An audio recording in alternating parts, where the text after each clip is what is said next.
شہزادی کونین پہ مل کے بآواز بلند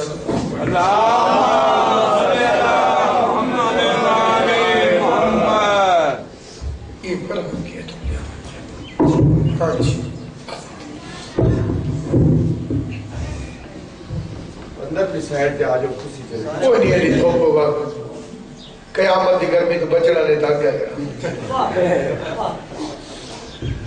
اعوذ باللہ من الشیطان اللعین الرجیم بسم اللہ الرحمن الرحیم الحمدللہ رب العالمین والصلاة والسلام علی سید الانبیاء والمرسلین خاتم لما سبق والفاتح لمن غلق المعلن الحق بالحق ابو القاسم محمد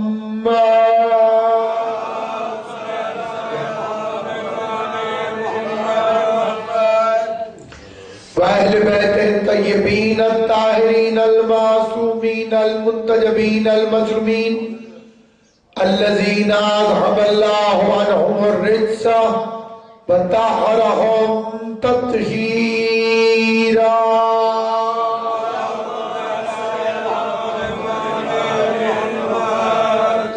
وأهل بيته الطيبين الطاهرين ولعنة الله على أعدائهم أجمعين أما بعد قال الله تبارك وتعالى في كتابه المبين بسم الله الرحمن الرحيم فاذكروني أذكركم صلوات پر محمد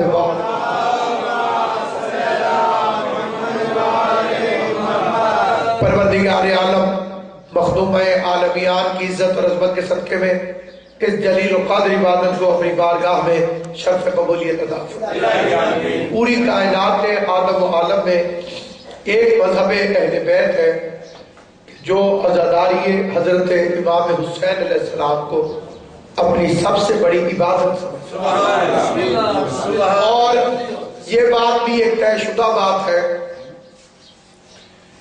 کہ پوری دنیا میں جو لوگ ہم سے متفق نہیں ہیں سوائے اہل سنت بریلوی بھائیوں کو چھوڑ کر ہماری مخالفت کی مخالفت کے جتنے عنوانات ہیں، بنیادی بات پہلے یہ عرض کرنا چاہتا ہوں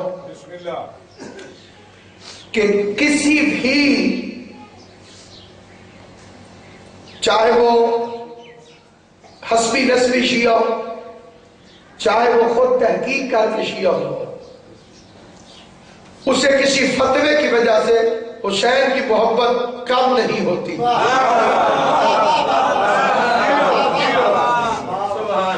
ساری دنیا فتوے لگائے جس کے دل میں امام حسین کی محبت ہے، اس کی دلیل میں ایک حدیث ہے مولا علی کی۔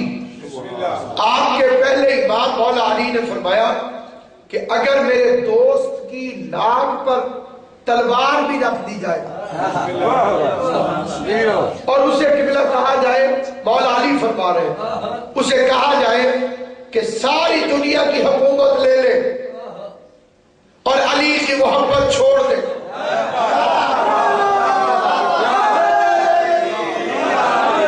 تو مولا فرماتے نہ وہ دنیا کی حکومت کے بدلے نہ موت کے خوف کے بدلے وہ دل سے کبھی میری محبت نکال ہی نہیں سکتا۔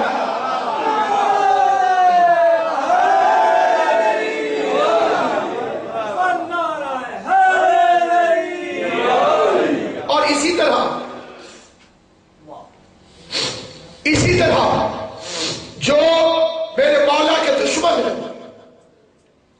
ان کے لیے علی فرماتے اگر انہیں پوری دنیا کی حکومت دے دو اور ان کے بھی ناک پر تلوار رکھ دو تو وہ پھر بھی مجھ سے سچے دل سے محبت نہیں کر سکتے،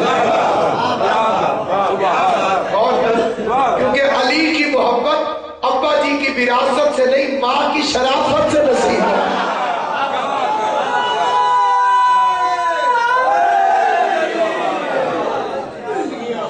لیکن اس طیب و طاہر ذکر کے مقابلے میں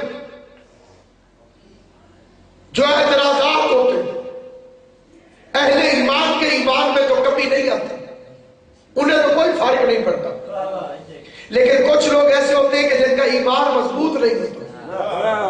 ان کے ایمان کو مضبوط کرنے کے لیے کچھ سوالوں کے دوستانہ جواب دینا چاہتا ہوں.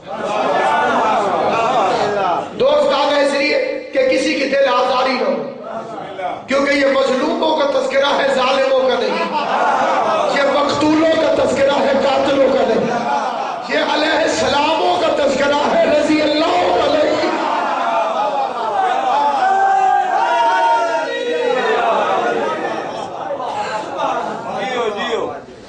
پہلے اعتراض وہ شروع ہوتا ہے رونے سے کہ جناب آپ روتے کیوں. اس پر پہلا اعتراض جو ہے وہ اس بات پر ہے کہ آپ روتے کیوں.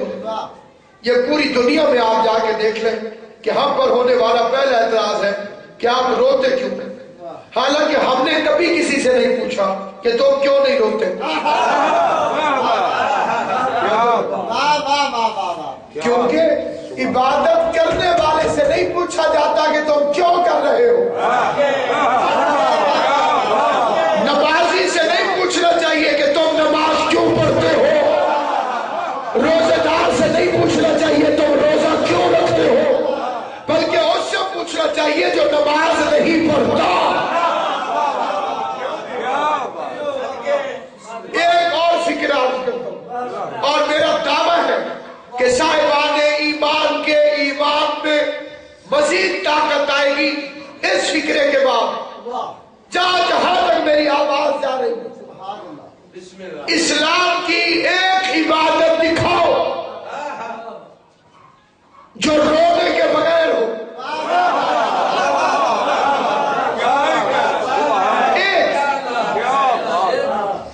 ایک سے کم گنتی تو ہوتی نہیں.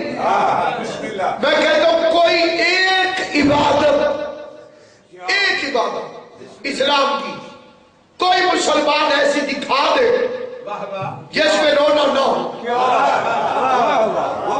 اگر اس مختصر سے مجمع میں کوئی بیت اللہ کا زوار بیٹھا ہے تو ذرا اشارہ کرے.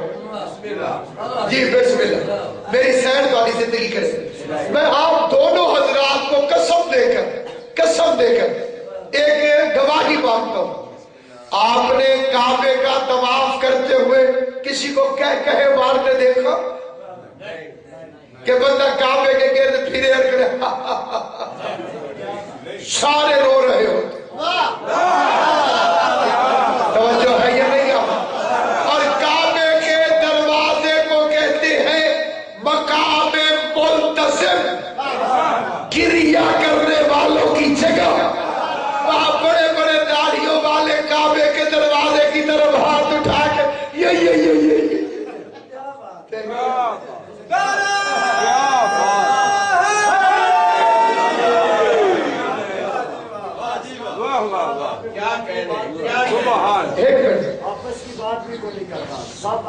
کئی کرتے ہیں جی آپس کی باتیں، لیکن روتے سارے.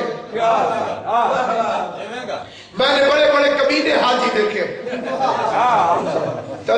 میں نے تاریخ میں بھی دیکھے، سامنے بھی دیکھے. میں نے اس بندے کو بھی تاریخ میں دیکھا ہے جو علی کے سامنے طواف بھی کر رہا تھا، عورتوں کی طرف بھی دیکھ رہا تھا. مولا علی نے اسے 3 دفعہ منع کیا، غیرت اسلام کی طرف مت دیکھ. لیکن پھر بھی جب وہ باز نہیں آیا تو امیر المومنین نے گھر بنجا اسے اپنے ہاتھ سے ٹکا کے ایک تھپڑ مارا. پر تھپڑ لگا تو رونے لگا. روتا ہوا حضرت عمر رضی اللہ کے پاس گیا، جا کے کہنے لگا میں نے عورتوں کی طرف دیکھا ہی نہیں، علی نے مجھے خواہ تھپڑ مارا. جہاں تک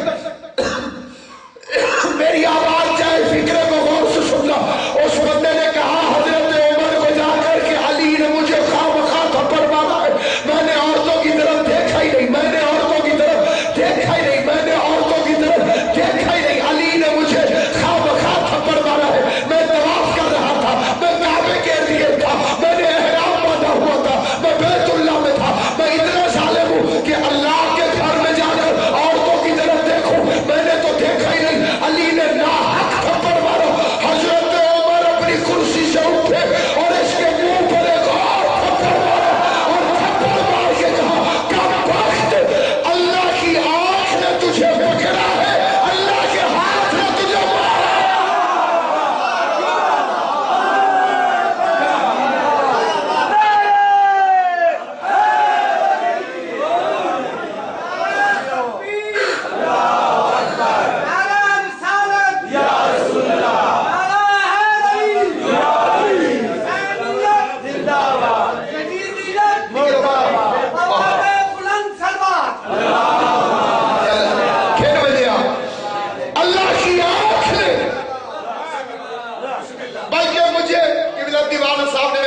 کہا میں فکرہ پھر پڑھوں، میں پھر پڑھتا ہوں، لیکن اب اپنے لفظوں میں نہیں پڑھتا، میں علامہ حسن زیدی کے لفظوں میں پڑھتا ہوں۔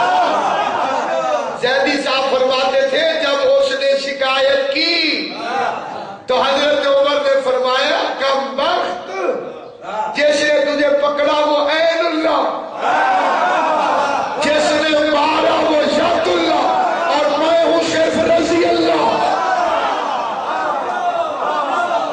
عین اللہ نے پکڑا ہے، ید اللہ نے مارا ہے، رضی اللہ کیا کرے؟ تو اسی لیے صحابین کرام کعبے میں سارے روتے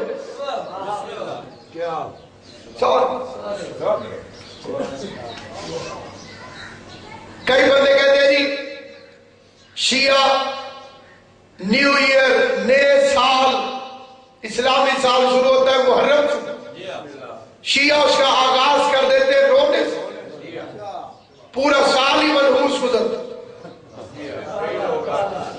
ابتدائی رونے سے کر دیتے ہیں، رومڑی قوم۔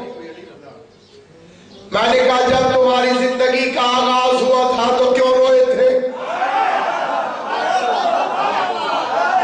کائنات کا وہ مولوی بھی جو رونے کو بدعت کہتا ہے، اس کی زندگی کا آغاز بھی رونے سے ہوتا ہے۔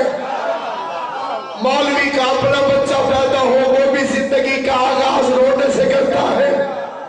مولوی ہو، مفتی ہو، کوئی ہو، پیدا ہوگا تو روئے۔ سمجھدار بندے بیٹھے اور اگر نہ روئے تو اسے مار دے تاکہ روئے، اور پھر بھی نہ روئے تو پھر گھر والے روتے، کیونکہ رونا زندگی کی علامت ہے۔ کائنات میں رونے کو بدعت کہنے والوں، رونے کو کافر کہنے والوں، رونے والوں کو غیر مسلم کہنے والوں، کائنات کے ایک مولوی سے کہو جو قسم اٹھا کے کہے کہ کیا آدم نہیں رویا؟ غیرت مندوں سے میرا سوال، کیا آدم نہیں رویا؟ اتنا رویا کہ گلے بھر جاتے تھے۔ اور یہ پھر مولوی کی ذاتی بے غیرتی ہے کہ وہ کہتا ہے کہ حوا کے لیے رویا۔ شرم ہی نہیں آتی، مقصد بھی دیکھ، منصب بھی دیکھ، مقصد بھی دیکھ، منصب بھی دیکھ۔ اللہ کا نبی ہے، سبحان اللہ۔ اگر نبی ہی بیویوں کے لیے روتے رہے تو بیچارے رام مریدوں کا قصور کیا ہے؟ کیا کہنے، کیا کہنے۔ اگر نبی ایسا تھا تو اولاد کیسے ہو؟ اور ابتدائے نبوت سے اتنا بڑا نبی اتنا چھوٹے مقصد کے لیے نہیں رو سکتا۔ میرے سر میں قرآن نے آدم حسین کو رویا، اس کے رونے کی واحد وجہ حسین، اسی لیے کہ وہ دنیا میں آنے سے پہلے تقدیر کا رجسٹر پڑھ کے آیا، اور کائنات میں جو سب سے پہلی عمارت تعمیر ہوئی وہ امام بارگاہ ہے، اور وہ ہے کعبہ۔ سب سے پہلی بلڈنگ زمین پہ بنی، زمین کے سینٹر میں، مرکز میں، سینٹر کے اندر، یہ زمین کا سینٹر ہے۔ یہ میرے مولا علی نے یہودی سے کہا کہ چاروں طرف سے زمین کو ناپ لے، سینٹر کعبہ۔ اور اگر یہ امام باڑا نہ ہوتا تو مسلمانوں سے کہو اس میں سبز رنگ کا کپڑا چڑھا کے دکھائیں، کالے کپڑے امام بارگاہوں پہ چڑھائے جاتے ہیں۔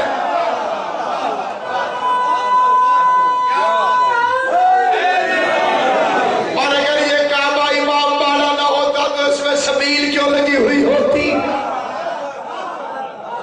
زمزم کی سبیل لگی ہوئی ہے کعبے کے اندر، اور دروازے کے سامنے سونے کا تازیہ پڑا ہوا ہے۔ مقام ابراہیم وہ سونے کا تازیہ پڑا، بے شک ڈیزائن اس کا بھی ایسے ہی ہے جیسے چنیوٹ سے بنا، چلیے یہ منظوری ہے بالکل ایسے لگے گا کہ تازیہ پڑا ہوا، اور تبرک بنا کے بندے زمین سے پانی لے کے بڑے بڑے حاجی آنکھوں پہ، سبحان اللہ تو تبرک کا منکر ہے، تو گھر بھی لے کے جا رہا ہے، پی بھی رہا ہے، اپنے آپ کے اوپر پھینک بھی رہا ہے۔ اس کو کچی بات نہ سمجھنا، پہلی عمارت، پہلی بلڈنگ جو کائنات میں بنی ہے، اِنَّا أَوَّلَ بَيْتٍ وُضِعَ لِلنَّاسِ لِلَّذِي بِبَكَّةَ مُبَارَكًا وَهُدًى لِلْعَالَمِينَ، کائنات کا پہلا گھر، اور لفظ کیا لکھا ہوا ہے؟ بے بکہ، واہ واہ پڑھے لکھے حضرات نوجوان، بکہ کا مطلب رونا، آہو بکا، کیا بات آہو بکا سے نکلا ہے بکہ، اس لیے یہ گھر آدم سے پہلے بنا تھا یہاں پر، کہ انسان پہلا زمین پہ بعد میں آئے، اور اس کے لیے پہلے امام بارگاہ موجود ہو،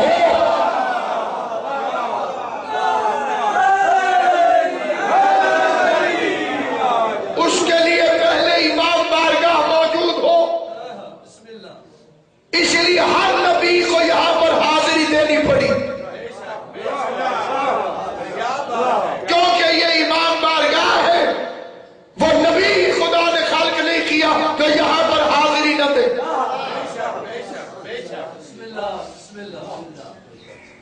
ہر بندے کو یہاں پر حاضری دینا ضروری ہے، اللہ کو مکان کی کیا ضرورت ہے؟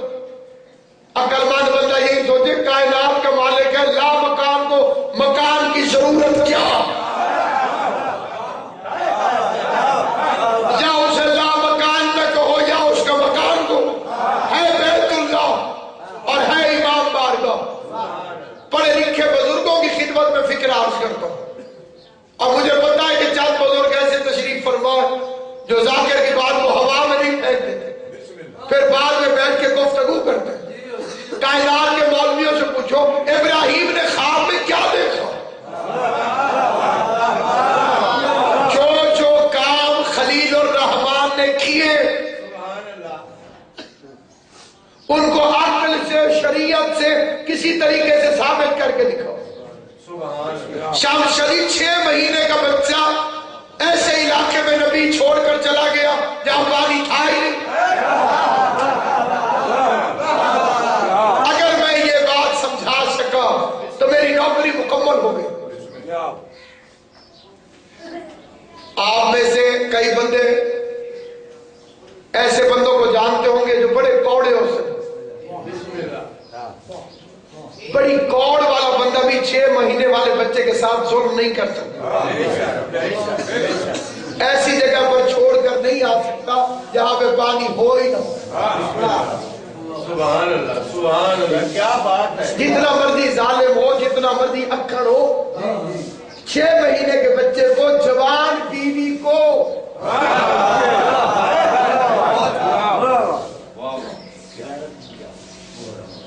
ابراہیم نے ایسا کیوں کیا؟ شیعہ غیر شیعہ کائنات کے ہر دعویدار علم کو ناصر عباس کا چیلنج ہے کہ ابراہیم نے خواب میں کربلا دیکھی تھی۔ کیا بات ہے، کیا بات ہے۔ ابراہیم نے خواب میں دیکھی تھی کربلا، اس نے جو جو خواب میں حسین کے ساتھ ہوتا دیکھا صبح ماتم کر کے وہی کیا۔ اس لیے 6 مہینے کا بچہ پیاسا چھوڑ کر چلا گیا، اسی لیے بیٹے کو لٹا کے گردن پہ چھری رکھی، ورنہ اس کا اور کوئی توقع نہیں بنتا۔ یہ کئی ہمارے شیعہ بھی کہنے لگ گئے یہ کڑی کیوں پہنتے ہو؟ آگے سے ہمارا ملنگ، ہمارا مومن، ہمارا نوجوان وہ کہتا ہے مولا سجاد کی سنت ہے، آگے سے مولوی کہتے جی انہیں شوق نہ تھوڑی پائی ہے، انہوں نے مرضی سے تھوڑی پہنی تھی، انہیں تو یزیدیوں میں